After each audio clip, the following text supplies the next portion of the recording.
You didn't know it already. We know the words maternal or matriarch both have to do with mothers. I'm so glad this is actually being talked about because this is why my consulting practice operates in the way that it does.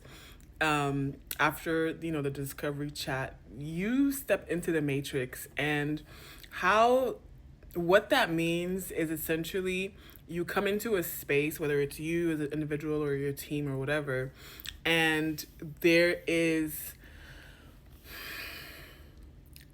it's a nurturing process. Okay, how do I explain this?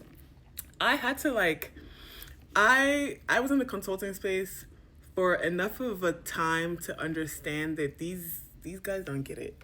These guys don't get it. The approach to consulting, whether it's business consulting, life coaching, whatever, but I'm talking specifically about business consulting because they don't know uh, um they don't take the same approach that they should. Like, you know how, a life coach would be more nurturing, more caring, more there's a lot of introspection that happens like on that side of consulting, because consulting has two sides. I feel like there's the more analytical side where people who are looking for those types of consultants want like numbers and data, and they have like a bottom line and they want those types of things. And then there are the other ones who are looking for, like, whether it's a career coach or a life coach or whatever. Those are also consultants.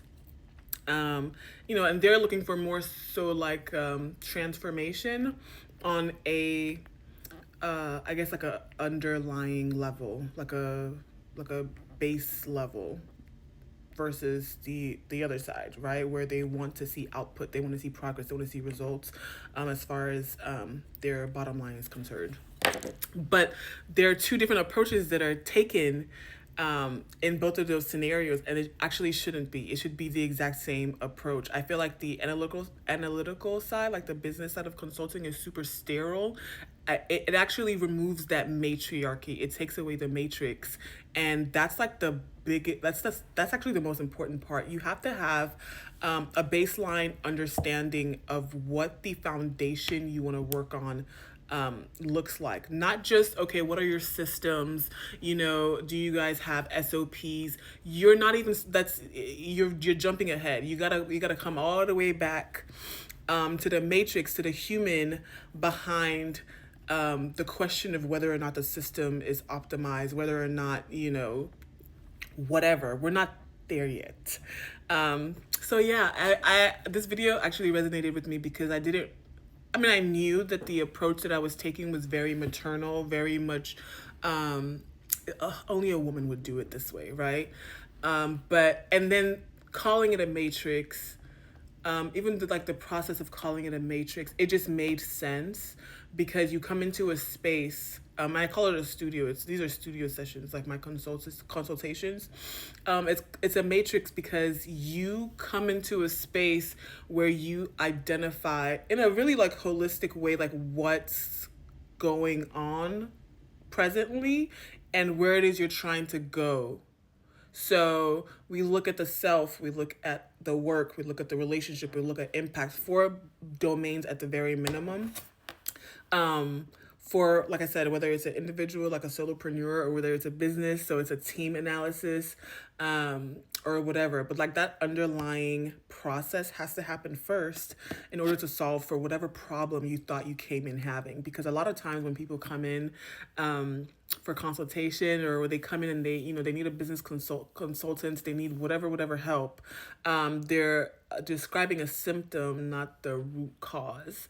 So the matrix, and the entire process of my consultation engagement is to identify the root cause, and it takes 3 tries to make sure that the root cause is identified.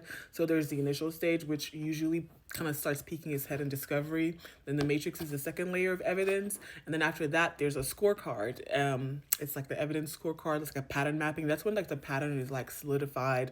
We're like, okay, this is actually the problem, and a lot of times by the time we get to the pattern scorecard, by the time we're like showing data, like charts, like quantifiable proof of what the problem is, it's usually not what the person or the team or the business came in saying that it was.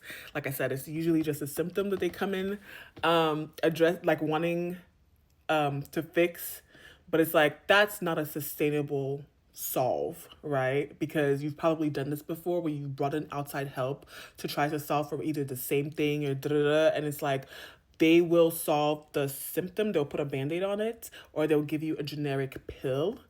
But that's probably not your root issue. And so that's what the matrix is to kind of uncover the root.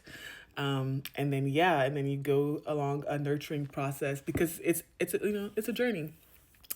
So yeah, so cool. Matrix is a womb. So yeah, like it's an incubation period. You come in, and now we look at you. We look at you, we look at your business. We really actually like look in a way that's like, it's not invasive. It's you look at you. You know what I mean? Like it's a facilitated type of engagement to where you're given the tools to really see what's going on. But if you're the business owner, you see what's going on within yourself and how that's potentially affecting your business. Because you might think, okay, the problem is with the team. Maybe they're not motivated or they're just not executing properly or whatever. But then you find out that actually you probably aren't even communicating well. Or you know what I mean? Like it's all of those things that it's like, yeah, the matrix is super important because if you don't have that, then let's say a business owner comes to you with a problem, you're going online or from whatever your previous knowledge is for solving that problem, and then you're just applying it to them when it actually probably wasn't even applicable because, like I said, it was a symptom. So in a year or so, they're going to look for another consultant to solve the same problem. So yeah. Anyway, I don't know. Thank you for sharing.